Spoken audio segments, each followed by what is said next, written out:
On a publié cette semaine un résumé, un sommaire de l'entente, en fait, qui est quand même un sommaire assez complet, de l'entente d'équité salariale pour le personnel de la catégorie 3. Et là, on regardait les questions, les commentaires. Ce qu'on s'aperçoit, c'est que c'est pas tout le monde qui est au même niveau, au niveau du lexique utilisé. Quand on parle de classe, de catégorie, de rangement, d'échelle, de... Bon, alors c'est un langage que nous, on utilise souvent, qu'on comprend, tout ça, mais c'est pas tout le monde qui est au même niveau. Et pour vous aider à comprendre cette entente-là, d'être capable par vous-même de voir c'est quoi les conséquences que ça peut avoir ou pas sur vous, ben, on va expliquer ce matin un petit lexique. Donc, l'entente, elle sera probablement expliquée à l'Assemblée générale qui va avoir lieu bientôt. Donc, je n'expliquerai pas l'entente. Mais j'aimerais ça que tout le monde soit au même niveau quand on parle de c'est quoi une classe, c'est quoi un rangement, c'est quoi un échelon, OK, pour être capable de l'expliquer, là, puis que ça se passe bien. Chose importante, la catégorie de personnel. Donc, cette entente-là s'applique à la catégorie 3. Donc, c'est la catégorie personnel de bureau, technicien et professionnel de l'administration. OK? C'est uniquement les titres d'emploi contenus dans la catégorie 3. Vous savez, dans le réseau de la santé, il y a 4 catégories. La catégorie 1, les infirmières. La catégorie 2, personnel auxiliaire et métier, qui sont les préposés, les métiers et tout. La catégorie 3, qui est le personnel administratif. Et la catégorie 4, les techniciens et professionnels du réseau de la santé, les techniciens, les techniciens d'éducation spécialisée, les psychologues, etc. Donc, l'entente concerne uniquement la catégorie 3. Dans l'entente, il y a plusieurs titres concernés, donc on parle de beaucoup de titres d'emploi. Là où est-ce que c'est le plus compliqué, c'est le titre d'emploi d'agente administrative. Il y a 8 titres d'emploi d'agente administrative qui sont divisés dans le secteur de l'administration. Il y en a 4. Et secteur secrétariat, il y a 4 titres d'emploi d'agente administrative qui fait un total de 8. OK? C'est tous des titres d'emploi différents, même si ça s'appelle tout agente administrative. Donc, secteur administration, ben, c'est les gens qui travaillent dans le secteur administratif, donc la liste de rappel, comptabilité, etc. Et secteur secrétariat, ben, c'est des tâches plus liées au secrétariat. Produire des documents, des lettres, des comptes rendus, des réunions, des ordres du jour, etc. C'est plus la job de secrétariat. Évidemment, c'est pas tranché au couteau, là. T'sais, il peut y avoir un peu de chevauchement, mais normalement, les attributions principales, c'est ça. Ensuite, après avoir parlé des 2 secteurs, donc ça, c'est les secteurs, administration, secrétariat. Après, il y a les agents administratifs, classe 1, 2, 3, 4, dans chacun des secteurs. OK?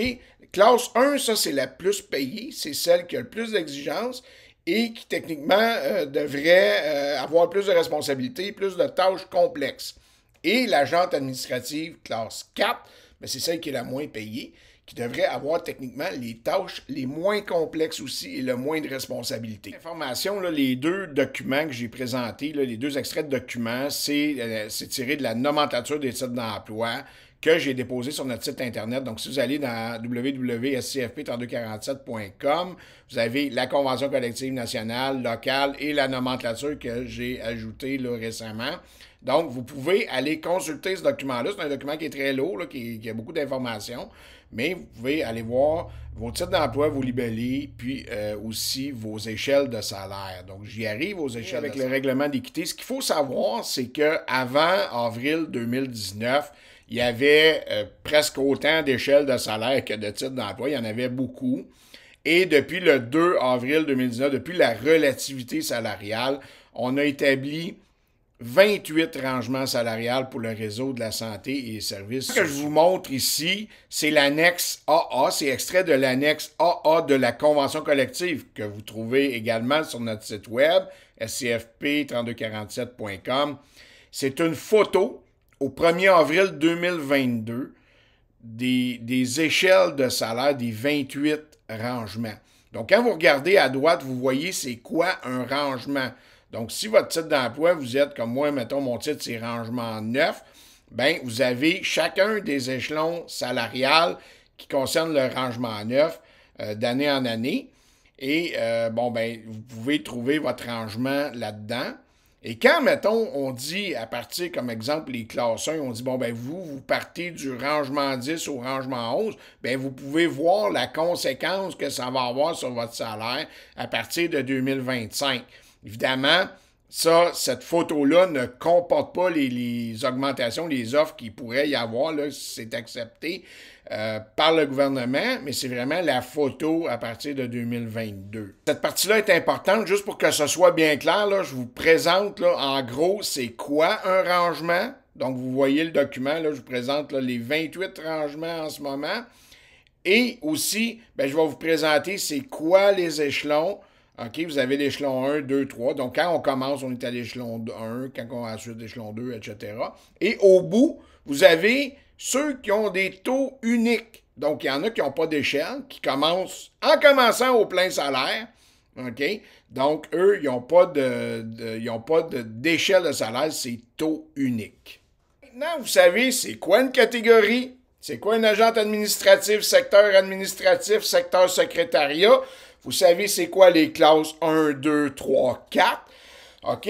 Vous savez également c'est quoi un rangement. Vous savez c'est quoi un échelon. OK?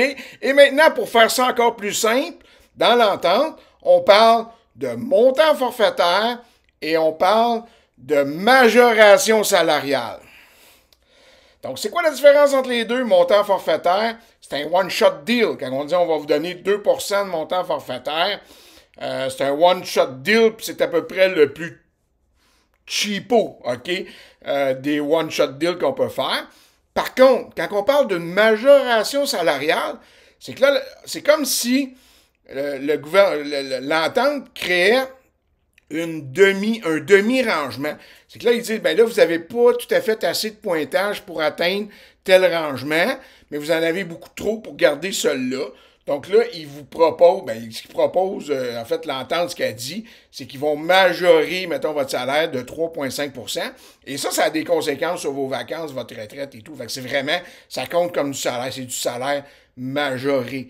Donc ça, c'est beaucoup plus intéressant. Ben, n'hésitez pas à aller consulter les documents que j'ai fait référence. Ça vaut la peine, ça vous permet de connaître ça, là, comment que ça fonctionne, les échelles, les rangements et tout. Et j'espère que ça vous a aidé, ça vous a donné les clés pour être capable d'interpréter cette entente-là. On a eu des commentaires par rapport à l'entente qu'il y a des petits bouts de phrases. Je sais pas, Meta a mangé des bouts de phrases, des images, en tout cas. Mais on va essayer je vais la mettre là aujourd'hui sur le site Internet, mais on va voir le document complet, là, tout bien lisible, facile et beau. Donc ça, je vais vous mettre ça, fait que vous pourrez le consulter et en espérant que ça va vous aider à faire un choix éclairé lors des prochaines de l'Assemblée.